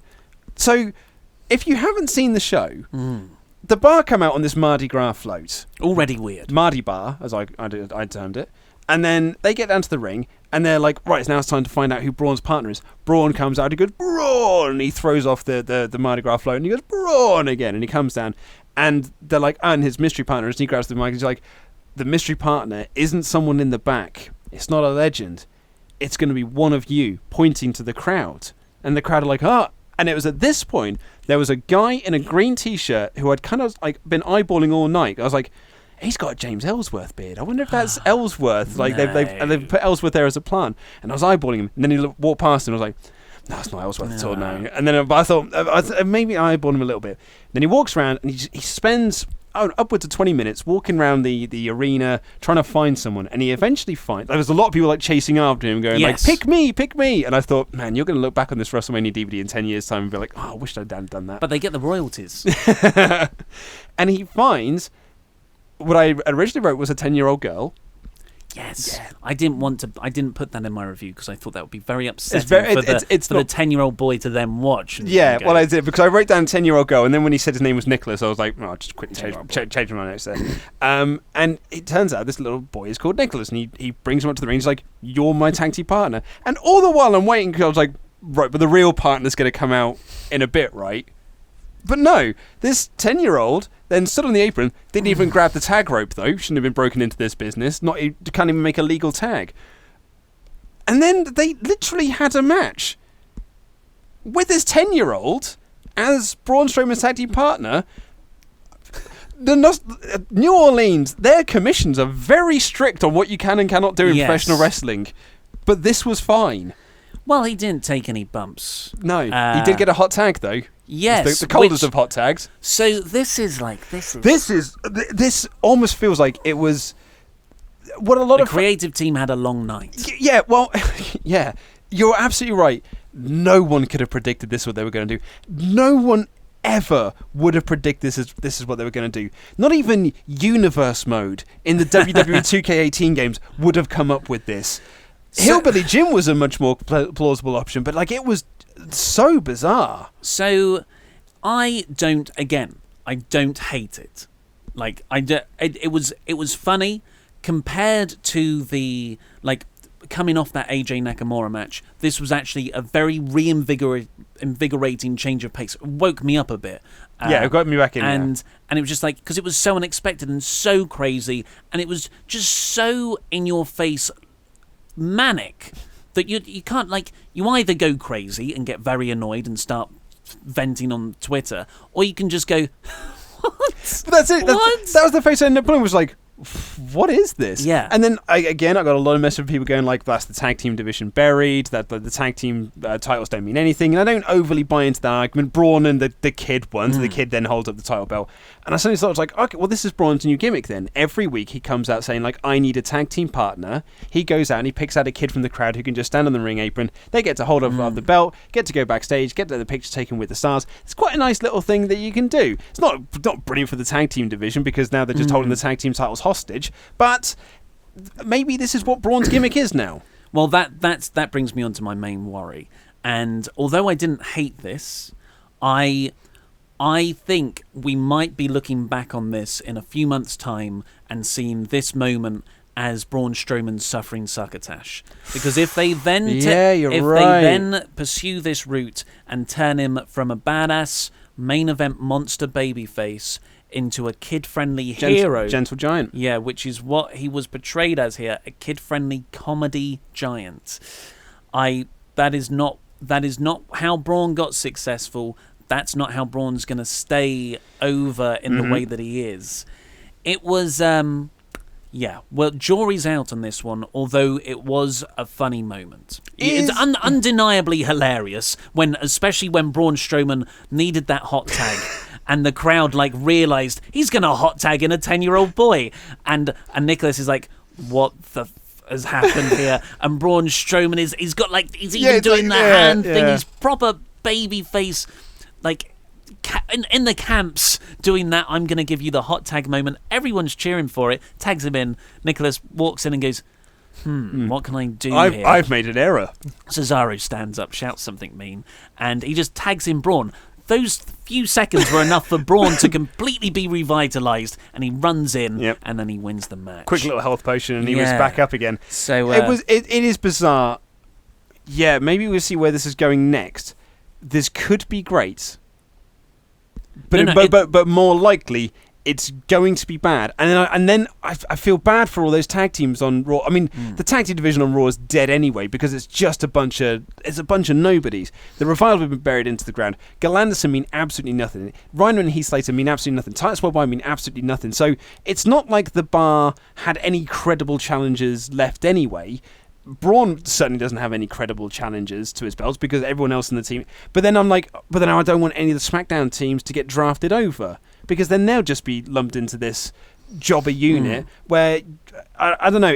There is a concern behind it. Well, I don't think the problem's the tag division. Like you said, it's nothing. The problem here is how it's going to affect Braun Strowman, because he's someone who can genuinely draw you money and has been a proven over star in the last year, one of the I think hottest acts in there the are company. two things that can be damaged there. I think if you hurt the entire division, then you've just it's already hurt. Like But- that yeah, group but of people, the right. way they've got there. Cool, but if you've got something that's dead and buried, you know what you don't do? Just dig further and keep pushing it down. You try and rebuild. That's what you should be doing. Yeah. But now you're just like trying to push it down further, and you're gonna never be able to build it back up. I gave this a NA. I don't think you can't rate this. It's just too bonkers. It was so weird. Yeah. So weird. And again, and this It was a segment. it was so It wasn't a match. It's so late in the night.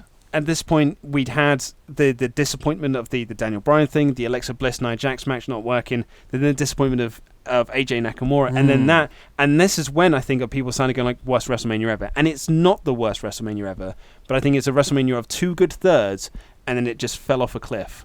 And I just think its final third, all the wrong matches were in the I don't know. I think all the stuff that I didn't like was all right at the end, and because it's late, and you just kind of get worn down by it, and worn down by it. Well, I agree that the first two thirds were really, really good and fun, but this last third, so those three matches, even like the Bryan match where it sort of started to turn, you got Bryan's return. The Nia Jax thing, she won, that was the right result, and then you've got Nakamura and AJ, disappointing match, but hey, heel turn, Braun and the tag division. What's going on? But that's kind of crazily fun. And okay. And then the main event, which we're on now, Brock Lesnar versus Roman Reigns. Brock Lesnar won. The most unpredictable result since the Goldberg match. Absolutely stunning. But we've already talked about that outcome in the start of the show. And it's not Roman Reigns' coronation again. So, like, even this last third, which... worst WrestleMania of all time. I think they've got tremendous, like, salvageable moments in there. Okay, the problem there, Ollie, and I know you're not wrong. Yeah. Absolutely, you're not wrong. But it's like the outcomes, but the matches themselves are bad. And maybe it's because I was watching it live, and it's just you're getting worn and worn down. And when you just get bad match followed by bad match followed by bad match followed by bad match, you're not looking at like but there's all this potential outside here. You're just like, I'm just being worn down now. And then this match was a slog to get through, and it didn't even go that long, but it felt like 15 minutes. I mean, when you said that the other two matches had gone 20 minutes, I would have sworn this had gone longer. Like, it felt like it went on and on and on, because they never got out of first gear. They were just doing, all their big moves, but they never got out of first gear. And the interesting thing about this is the crowd. So usually in a Roman Reigns match, particularly in a Roman Reigns WrestleMania match, the crowd, it's the Pavlovian response, you just boo. You don't want to see Roman in it, and like, you voice your opinion by booing. That's not what happened this time. You got this instead. You got these mother effers. Worst thing to happen to the wrestling industry. But this is the worst thing that WWE could hope for when it comes to Roman Reigns. Ambivalence. Indifference, because when you boo Roman Reigns, the argument is always like, he gets a response. And, you could argue AJ Nakamura didn't get that response when people were just silent during that match, and that is worse than people booing the match. But this was, no one cared. Absolutely not a single person cared. There was a couple of people chanting, "Let's go Roman," but there were very few and far between. This crowd were just more interested in beach balls. They were more interested in chanting CM Punk. They were more interested in... I think Brian Alvarez... I haven't listened to the whole of the Wrestling Observer review. I only had to do it because I had to listen for the news. He said that as soon as a beach ball came out, police got in, stopped it. But then another one would pop up, and then another one would pop up, and then another one. And they were just it was almost like systematically planned. Like, they'd all plot themselves around. Although, did you see, Undertaker guy from when the streak broke? Oh, yes. He tweeted out a picture of him holding up a torn beach ball saying, not in my segment. No, not in my section, mate. I'm not having that. What a hero. And I think this ambivalent crowd, I mean, it's one of those things where, everyone has always said ambivalence and just not caring is what will hurt Roman's push more than booing him will. Don't cheer him at all. Don't cheer him at all. Just react nothing to his matches. And that's fine. But then I always hear in the back of my head when Roman got booed at the Royal Rumble when he won it, and they got backstage, and Michael Hayes is just sat there with his fanny pack and his little hat, And he just goes, man, we're a global company. We can't just book for one town. And I was like, oh, cool. Because, yeah, this crowd was ambivalent to him. But if the crowd boo him, next week, then it's like, it's fine. It was a one-off thing. So, yeah. What I don't know what the point was. The point was. Well, no. What the point was, like, for me, it's the most interesting a crowd has been in, because Roman's never had this reaction. Roman has never had ambivalence. Roman has always had negativity. So it was really interesting to see a crowd just 100% not care. And I do feel that because the crowd didn't care, Brock stopped caring as well. Didn't someone predict this? Didn't someone say Roman Reigns, people will just get bored of booing or cheering, and they might just start not? I think someone did. I think this guy right here. I think a lot of people. So this, it was a fascinating match in terms from the crowd reaction. You said the CM Punk chants, they started early. It was the beach ball stuff. My favourite chant was "We want Nicholas." Yeah, the now Raw Tag Team Champion. But it was even the commentator sounded bored. Like there were times when. So the story of this match was that Roman kept kicking out the F5. Like he hit 5 F5s in total, but there was one point where he hit 3 F5s in a row. Yeah, and Roman just kept kicking out at 2, and the crowd aren't reacting to any of it. They're not counting along with it. They're not even booing him kicking out. They're not booing the match. They're just like, more concentrate on beach balls or what have you. But even the commentators didn't sound like they were into it. Like even they weren't selling the kickouts. Well, it was weird because Corey Graves said on the third one, I can't remember the last time someone kicked out of 1 F5, let alone 3. And I thought, well, that's kind of bizarre you say that, because I thought the whole story for this year has been everyone's getting beaten by an F5, everyone's getting beaten by a single spear. So it's like one move will put you out. That's how Brock Lesnar and Roman Reigns have had their build to WrestleMania paths set. Their finishers put people away in one go on the first time. And in my head, that's to build up a match that goes about 10 minutes, then you hit the first finisher, and then there's a kick out. And everyone's like, oh my God, okay, that was a proper near fall. But the first finisher here came within the first 5 minutes from Brock, and then you kept hitting them. And he kicked out, and Roman Reigns kicked out every time. There was a spear, wasn't there? That Brock, 2 spears. Yeah. Brock kicked out of that after 2 consecutive spears. And it's like, well, it seems like you've skipped the first part of this story with them just overcoming one finisher, let alone multiple ones. And when Corey said that, I can't remember the last time someone kicked out of 1 F5, let alone 3. You should, because that is a major part of the story, and that, as a commentating performance, you need to be putting that over, but they didn't at all. It was bizarre. Yeah. And maybe there is something backstage with Lesnar. This might have been a last minute change. I don't know. It was a bad main event. It was a bad, and it was a ill-advised one when they tried to replicate the Randy Orton blood spot when Brock seemed to cut Roman open hard way. Oh man, he bled a gusher as well. I mean that was an awesome mask that he got there, because we don't really know how well people bleed anymore. People used to say Ric Flair, great bleeder, Dusty Rhodes, because you get these. Some people just bleed a lot, and it goes all down their face. Dusty Rhodes, another famous one. The Rock was awful for it. Yeah. Rock was a terrible bleeder. Like, he'd just get a tiny little dribble. Yeah, like the Sinead O'Connor tier. Yeah, exactly, yeah. And so it's like we don't know who the good bleeders are. It's a good thing, really, but there's occasionally a bit of blood goes a long way, I think. And seeing Roman bust open hard here, it was like, what's the point of that? Because at that moment, near the end of the match, Brock has the mount on, and he busts open Roman with some hard, was it stiff fists? Yeah. It wasn't elbows. And I thought you see that image of Reigns' bloody face, and it evokes something visceral in you, like, okay, we're gonna go into the next gear here. Roman's gonna Hulk out. I'm kind of rooting for Roman. This is gonna awaken something, and he's gonna slay the beast. But he didn't. He just got beaten. So it's like, why did you do the blood spot? Why did you do the last year? So well, that and I think that is the culmination of all this, of this sort of discussion about this match. Is not just that it was a really, really bad WrestleMania main event. Is it one of the... I mean, it's one of the worst of all time. I don't know if it is the worst of all time, because I still go back to that Cena-Miz match, or the Randy Orton Triple H match at WrestleMania 25. But it is among the worst that there's ever been, and misjudged. But it's exacerbated by... We've torpedoed a whole year's worth of build. We have spent the whole year...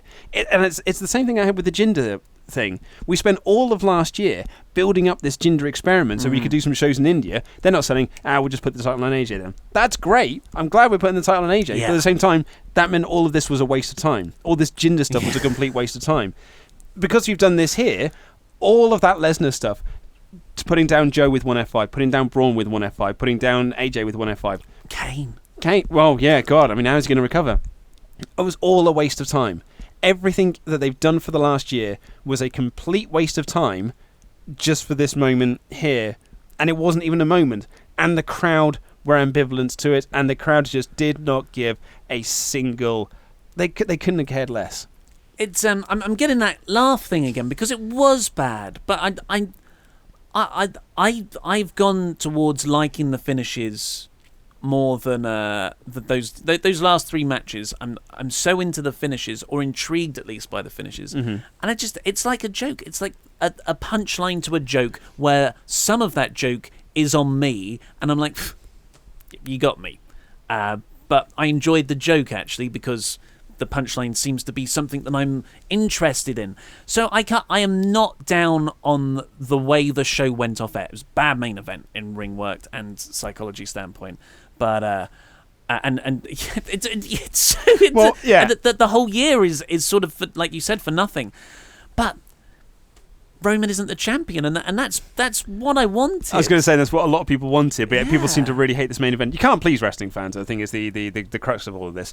But it's the last, because this is the fourth WrestleMania now that Roman Reigns' main evented. It's his fourth one, and I'm thinking back to the last three of them.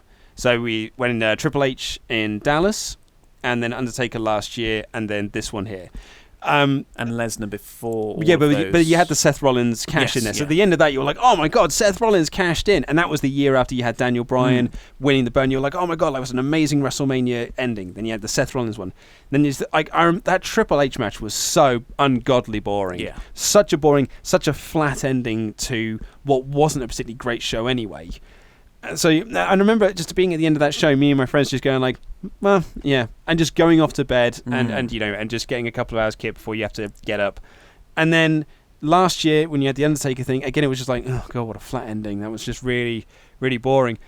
But this year, like, we just sort of sat there and we just kept looking at each other and like, what an odd WrestleMania. Yeah. Like, and all in all, what an odd WrestleMania. Yes. 2/3 were just like, and it's incredible to think. Like, I know we've gone like an hour and 40 minutes in. We need to kind of start wrapping things up here because you've got to render this and you'll be taking you all night. But it went from possibly the greatest WrestleMania of all time to finishing going like, what an odd WrestleMania. Yeah. Like, how does that happen? How do you go from possibly the greatest to then be going like, I don't even know what to think. It was the oddest WrestleMania. Yeah, I completely agree, but I think I've fallen on the side of excitement for what this could mean, or just at least interested in where it might lead. Hey man, I want to see Raw. Yeah. So, well, let's leave it there because we have gone ridiculously over time. Ridiculous song. And this will probably be up very late because of that. Yeah. But please, click the videos that have just appeared on our laps to catch up with our WrestleMania review and whatever else is down here. News episodes, I don't know, are broken. It's crazy WrestleMania time. And subscribe to this channel and the podcast version wherever you get your podcasts. This has been Luke Owen. I've been Ollie Davis. And that was WrestleMania.